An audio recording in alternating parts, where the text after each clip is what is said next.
আচ্ছা, কখনো কি ভেবে দেখেছেন আমাদের শহরগুলো আসলে কিভাবে চলে? এর পেছনে যে একটা বিরাট পরিকল্পনা কাজ করে সেটা বুঝতে তৈরি তো? চলুন আজ আমরা একসাথে এই জটিল পরিবহন ব্যবস্থার একদম গভীরে ডুব দিই, মানে যেটা আমাদের শহরগুলোর আসল লাইফলাইন। আমরা দেখব কিভাবে অটোর ভিড়, মেট্রোর গতি আর বাসের রুটগুলো সব মিলেমিশে একটা দারুণ সিস্টেম তৈরি করে। এক শহর, অনেক রাস্তা। ভাবুন তো একবার, কলকাতার মতো একটা বিশাল শহরের এক মাথা থেকে আর এক মাথায় যাওয়ার যে প্রতিদিনের লড়াইটা, সকালের ভিড়, কত রকমের গাড়ি ঘোড়া, সব মিলে একটা গোলক ধাঁধা মনে হয়, তাই না? চলুন আজ আমরা এই জার্নিটা একসাথেই করি আর এর পেছনের আসল ইঞ্জিনিয়ারিংটা বোঝার চেষ্টা করি। আচ্ছা, আমাদের নিজেদের রোজকার যাতায়াতের কথা যদি একটু ভাবি, ধরুন যেতে হবে শহরের একদম অন্য প্রান্তে। কি করি আমরা? প্রথমে হয়তো বাড়ির কাছ থেকে একটা অটো, তাই তো? তারপর সেটা আমাদের নামিয়ে দিল লোকাল ট্রেন স্টেশনে। ট্রেন থেকে নেমে মেট্রো, আর মেট্রো থেকে নেমে অফিসের জন্য শেষমেশ একটা বাস। এই যে টুকরো টুকরো যাত্রা, এই ভাঙা ভাঙা পথটাই কিন্তু আমাদের আজকের আলোচনার আসল কেন্দ্রবিন্দু। তো এই যে এত রকম যানবাহনের মিশেল, এটা কিন্তু মোটেও কোনো হট্টগোল বা বিশৃঙ্খলা নয়। এর পেছনে একটা দারুণ প্ল্যানিং আছে, যাকে ইঞ্জিনিয়ারিংয়ের ভাষায় বলে মাল্টিমোডাল ট্রান্সপোর্টেশন সিস্টেম। সোজা কথায়, দুই বা তার বেশি ট্রান্সপোর্ট মাধ্যমকে একসাথে জুড়ে দিয়ে একটা একদম স্মুথ, মানে মসৃণ যাত্রাপথ তৈরি করা। আর এটাই হলো একটা স্মার্ট মডার্ন শহরের আসল সিক্রেট। ব্যাপারটা জানেন তো, অনেকটা একটা সাজানো থালির মতো। ভাবুন, একটা থালিতে যেমন ভাত, ডাল, তরকারি, ভাজা সবকিছু মিলে একটা কমপ্লিট খাবার তৈরি হয়, ঠিক তেমনি একটা মাল্টি মডেল সিস্টেমে বাস, ট্রেন, মেট্রো সব একসাথে মিলে একটা কমপ্লিট জার্নির এক্সপিরিয়েন্স দেয়। প্রত্যেকটার নিজে নিজের কাজ আছে, কিন্তু একসাথে ওরা অনেক বেশি পাওয়ারফুল। একদম একটা ফার্স্ট ক্লাস থালির মতো। তাহলে আমাদের এই যে কাল্পনিক জার্নিটা, সেটা দেখতে অনেকটা এই রকম। দেখুন, প্রথমে অটো, তারপর লোকাল ট্রেন, এরপর মেট্রো আর শেষে বাস। দেখেছেন কিভাবে প্রত্যেকটা ধাপ একে অপরের সাথে জুড়ে গিয়ে একটা মালার মতো হয়ে গেছে? অটো আমাদের স্টেশনে পৌঁছে দিল, ট্রেন শহরের সেন্টারে আনলো, মেট্রো প্রায় অফিসের কাছে নামিয়ে দিল, আর বাসটা ওই লাস্ট মাইলটা কভার করে দিল। দারুণ না?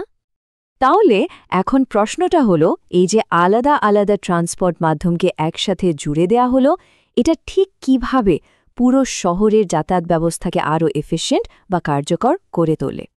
শহরের লাইফলাইন, মাস ট্রানজিট। আমাদের এই জার্নির সবচেয়ে ভাইটাল পার্ট কোনটা? অবশ্যই মেট্রো বা লোকাল ট্রেন। এগুলোকেই বলা হয় মাস ট্রানজিট সিস্টেম।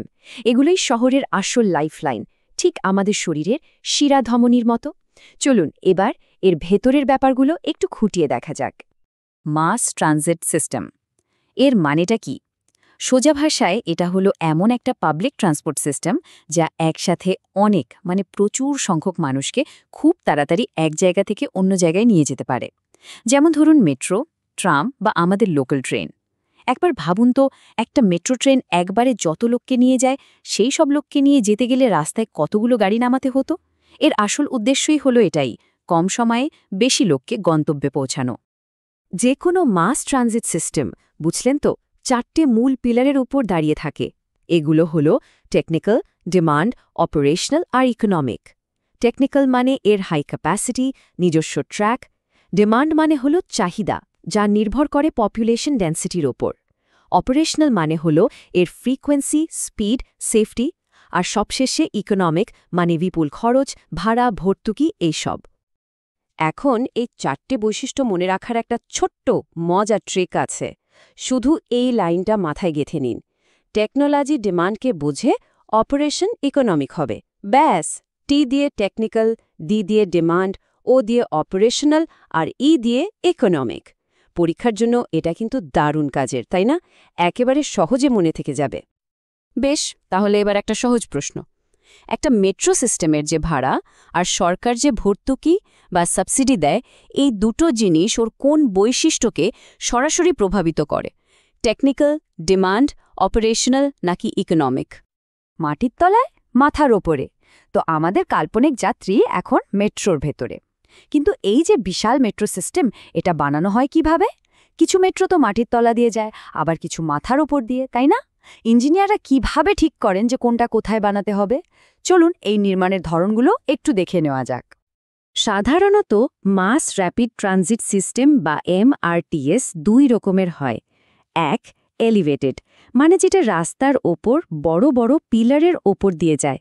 এটা বানাতে খরচ তুলনামূলকভাবে কম আর সময়ও কম লাগে। আর দুই, আন্ডারগ্রাউন্ড, মানে যেটা মাটির নিচে টানেল কেটে বানানো হয়। এটা বানাতে খরচ অমসম বেশি, কিন্তু এর সবচেয়ে বড় সুবিধা হলো শহরের ব্যস্ততম জায়গাতেও সারফেস ট্রাফিকের কোনো সমস্যা হয় না। হ্যাঁ, আর একটা ধরনও আছে সারফেস লেভেলে, কিন্তু খুব ঘনবসতিপূর্ণ শহরে ওটা খুব একটা দেখা যায় না।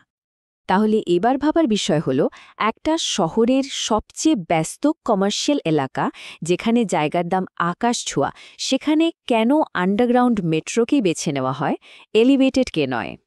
যাত্রাপথের মিলনস্থল। আমাদের যাত্রী এখন তার জার্নির একটা খুব গুরুত্বপূর্ণ জায়গায় এসে পৌঁছেছে। হয়তো তাকে একটা মেট্রো লাইন থেকে অন্য লাইনে বদলাতে হবে বা মেট্রো থেকে নেমে বাস ধরতে হবে। এই জায়গাগুলোকেই বলে ট্রান্সফার পয়েন্ট। ভাবুন তো, এই সংযোগস্থলগুলো যদি ঠিকঠাক ডিজাইন করা না হতো, তাহলে পুরো যাত্রাটাই কি একটা হ্যাসেল হয়ে যেত? ট্রান্সফার ফ্যাসিলিটি মানে হলো ঠিক সেই জায়গাটা যেখানে যাত্রীরা একটা ট্রান্সপোর্ট মোড থেকে আরেকটাতে সুইচ করে। যেমন ধরুন একটা মেট্রো স্টেশন, যেটা সরাসরি একটা বাস টার্মিনালের সাথে কানেক্টেড। একটা মাল্টিমোডাল সিস্টেম কতটা সাকসেসফুল হবে সেটা কিন্তু এই কানেক্টিং পয়েন্টগুলোর ডিজাইনের ওপর অনেকটাই নির্ভর করে। অনেকটা একটা চেনের মতো, যার শক্তিটা তার সবচেয়ে দুর্বল লিঙ্কটার ওপরেই ডিপেন্ড করে। একটা এফিশিয়েন্ট ট্রান্সফার পয়েন্টকে জানেন তো একটা রিলে রেসের ব্যাটন হ্যান্ডওভারের সাথে তুলনা করা যায়। দৌড়বিদরা যেমন গতি না কমিয়েই একদম স্মুথলি ব্যাটনটা পরের জনের হাতে তুলে দেয়, ঠিক তেমনই একটা ভালো ট্রান্সফার পয়েন্টে যাত্রীরাও খুব কম সময়ে প্রায় কোনো ঝামেলা ছাড়াই এক গাড়ি থেকে অন্য গাড়িতে উঠে পড়তে পারে। স্পিড আর সিমলেস কানেকশন, এটাই হলো আসল কথা। তাহলে একটা দারুণ ট্রান্সফার পয়েন্ট বানাতে গেলে কি কি জিনিস মাথায় রাখতে হবে? প্রথমত, অ্যাক্সেসিবিলিটি, মানে পরিষ্কার সাইনেজ, হাঁটার সহজ রাস্তা। দ্বিতীয়ত, কমফর্ট, মানে বসার জায়গা, এসকেলেটর, এইসব। তৃতীয়ত, কোঅর্ডিনেশন, মানে বাস আর মেট্রো টাইমিংয়ের মধ্যে মিল থাকা, যাতে ঘন্টার পর ঘন্টা দাঁড়িয়ে থাকতে না হয়। আর সব শেষে সেফটি বা সুরক্ষা, যাতে যাত্রীরা সেফলি যাতায়াত করতে পারে। বেশ, তাহলে শেষ প্রশ্ন, একটা ভালো ডিজাইন করা ট্রান্সফার পয়েন্ট ঠিক কিভাবে একজন যাত্রীর টোটাল ট্রাভেল টাইম, মানে মোট ভ্রমণের সময়কে কমিয়ে আনতে পারে? ভবিষ্যতের পথে চলা। আমাদের যাত্রীর জার্নি প্রায় শেষ, আর আমাদের আলোচনাও একদম শেষের দিকে। কিন্তু একজন ভবিষ্যৎ সিভিল ইঞ্জিনিয়ার হিসাবে এই সব কিছু বোঝাটা কেন এত জরুরি? কেন শুধু বইয়ের থিওরি থেকে বেরিয়ে এসে বাস্তব জগতের এই চ্যালেঞ্জগুলো নিয়ে ভাবতে হবে? চলুন এবার সেটাই একটু বুঝে নিই। তাহলে আজকের আলোচনা থেকে আমরা কি কি শিখলাম এক ঝলকে দেখে নিই। ১. মাল্টিমোডাল সিস্টেম শহরের এফিসিয়েন্সি বাড়ায়। ২. মাস ট্রানজিটের ডিএনএ হল তার টেকনিক্যাল, ডিমান্ড, অপারেশনাল আর ইকোনমিক বৈশিষ্ট্য, অর্থাৎ টিডিও। ৩. এমআরটিএস কনস্ট্রাকশনকে শহরের ল্যান্ডস্কেপের সাথে মানানসই হতে হবে। আর ৪. একটা স্মুথ জার্নির আসল চাবিকাঠি হল ইন্টিগ্রেটেড ট্রান্সফার পয়েন্ট। এই সবকটা পয়েন্ট কিন্তু একে অপরের সাথে জুড়ে আছে। একটা কথা সবসময় মনে রাখতে হবে, ট্রান্সপোর্টেশন প্ল্যানিং মানে কিন্তু শুধু রাস্তা বা রেল লাইন বানানো নয়। এর আসল উদ্দেশ্য হল একটা ইন্টারকানেক্টেড, এফিশিয়েন্ট আর সাস্টেইনেবল মোবিলিটি সিস্টেম তৈরি করা, যেটা একটা শহরের হার্টবিটের মতো কাজ করবে। আজ আমরা যা কিছু শিখলাম সেটাই কিন্তু ভবিষ্যতে এআই চালিত ট্রাফিক ম্যানেজমেন্ট আর ইন্টিগ্রেটেড মোবিলিটি সলিউশন দিয়ে স্মার্ট সিটি বানানোর প্রথম সিঁড়ি। তাই ভবিষ্যতের ইঞ্জিনিয়ার হিসেবে আমাদের সবার জন্য প্রশ্নটা হল, আমরা কিভাবে এমন ট্রান্সপোর্টেশন সিস্টেম ডিজাইন করব যা শুধু ফাস্ট হবে না, বরং সবার জন্য আরও স্মার্ট আর আরও বেশি সাস্টেইনেবল হবে। এই ভাবনাটা সঙ্গে নিয়ে চলুন। কে জানে, আমাদের এই আইডিয়াগুলোই হয়তো আগামী দিনের শহরকে একটা নতুন চেহারা দেবে।